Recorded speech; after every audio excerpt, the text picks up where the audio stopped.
Well, hello there, sweetheart. I am so excited to read tonight's story to you. I look forward to this every week. The Sour Grape by Jory John and Pete Oswald. Check out his friends. Look at that lime and the banana. They're so cute. I'm a grape, a sour grape. Grrr. If somebody upsets me, I'll remember it. If somebody wrongs me, I won't forget it. If somebody insults me, I'll never ignore it. Nope. See that banana over there? That banana slipped and bumped into me, so I'm holding a grudge. See that orange? That orange didn't call me back for a week. Grudge. See that lime? That lime borrowed my scarf and never returned it. Grudge. I suppose I've got pretty thin skin for a grape. Nobody steps on this grape. Grr. Granted, it wasn't always this way. I grew up on a close knit bunch. There were about 3,000 of us in our little community. We were sweet to each other. You look nice today. So do you. No, you do. We all lived on a vine. Sure, it was a bit claustrophobic, especially when we were trying to get ready in the morning. Are you done in there? Come on. Look at that great brush in his little hair. But my family was ripe with humor, goodwill, and warmth.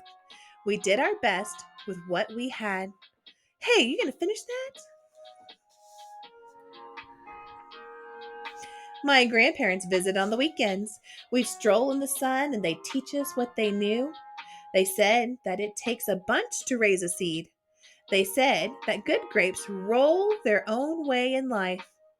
They told us to be kind, forgiving, considerate, and grateful. Or grateful, my grandpa would say with a wink. He's so punny. Above all, no matter what life throws at you, and there will be a lot, try to stay sweet, my grandma said. Indeed, we said in response.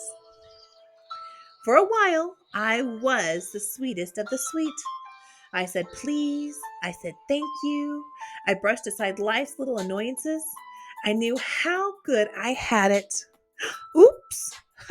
No problem at all. It's that mustard, it got him on the head. But then one day, something changed in me. Oh no. It was my birthday. I had rigorously and vigorously planned a big party for weeks. I'd sent out invitations with the date prominently displayed. Get this, I had a Ferris wheel, a magician, and hay rides. I had snacks upon snacks upon snacks. The highlight of the party, though, was a fireworks display, which would happen at sundown. I stood out front and waited for folks to arrive. I had a gigantic smile on my face. I waited. Everybody was a little late, it seemed. No big deal. No big whoop. So I waited. A tumbleweed rolled by. A coyote howled in the distance. The sun sank behind the hills, and I waited.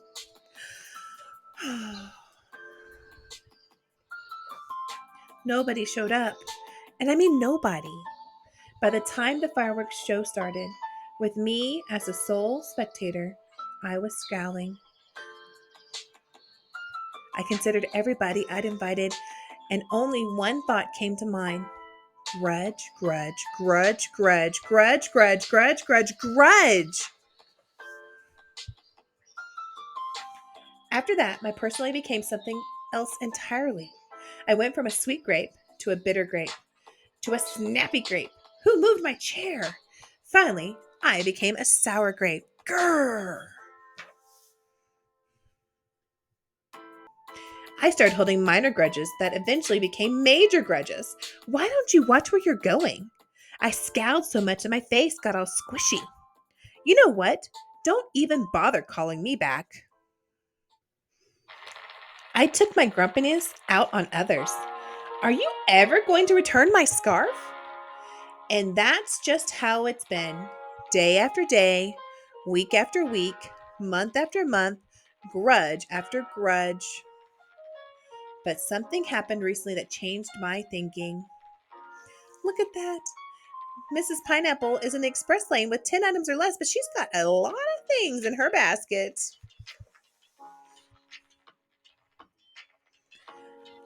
I was getting ready to meet up with my friend Lenny, the only fellow I know who's as sour as I am. Lenny and I usually go to the park where we sit on a bench and rant about stuff. But just as I was heading out the door, I bumped my knee. After I bandaged myself up, I discovered I had a flat tire. Then I missed the bus, and the next bus was late. Finally, I got off at the wrong stop. Oh, what a horrible day. By the time I arrived at the park, it was getting dark.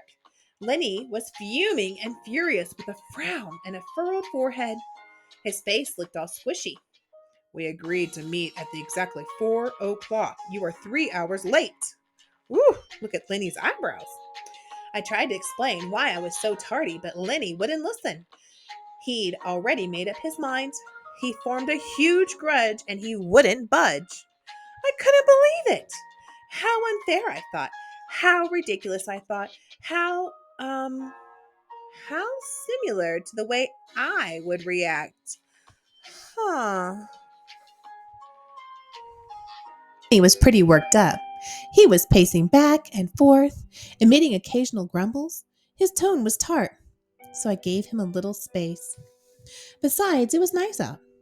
I noticed the sky changing colors, the melodic chirping of the birds, the evening breeze, the buzz of the park's insects coming alive at night. I suddenly felt grateful and peaceful and calm. Had I been missing all this simple beauty because I was too busy complaining? Meanwhile, old Lenny stormed off, muttering something about disrespect and lack of consideration. I'm pretty sure I heard him add a grr, too. I walked home. I pulled a dusty box out from under my bed. There were old family photos inside. I spotted myself in one of the pictures. I was so sweet. I knew that little grape from the photo was still a big part of me deep down. It would just take some work to get back there again. And that was the exact moment I found the invitation I had sent out for my infamous birthday party. The one where nobody showed up. It was May 31st. But wait a minute. Here, my birthday was on May 21st. Alas, I told everyone to come on the wrong day. Oh, it was my fault. I realized nobody's perfect, not even me. After that day, I started noticing other things too, like how remaining sour all the time is so draining. I'd waste so much energy holding grudges when I could have easily cleared the air if I'd felt hurt. And yes, I still get upset from time to time, but that's okay because now I talk and I listen and I work things out instead of just walking away. It's really hard to do sometimes. My sourness is fading. I'm letting go of all my grudges. And hey, it's working. Slip ups happen. I'm just glad you're okay. Aw, thanks. That scarf looks sublime on you. Why don't you just keep it? Really? You're the best. Aren't you glad we got to catch up? I'm so grateful that we did.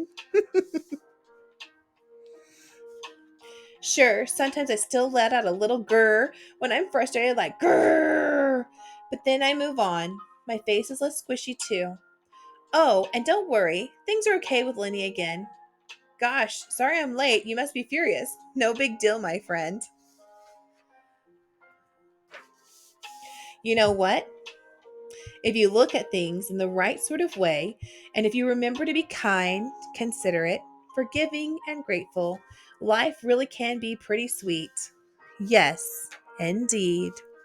What a wonderful book about learning to be patient and kind and considerate and forgiving to everyone around us. It's really hard to do sometimes, especially if you're in a bad mood.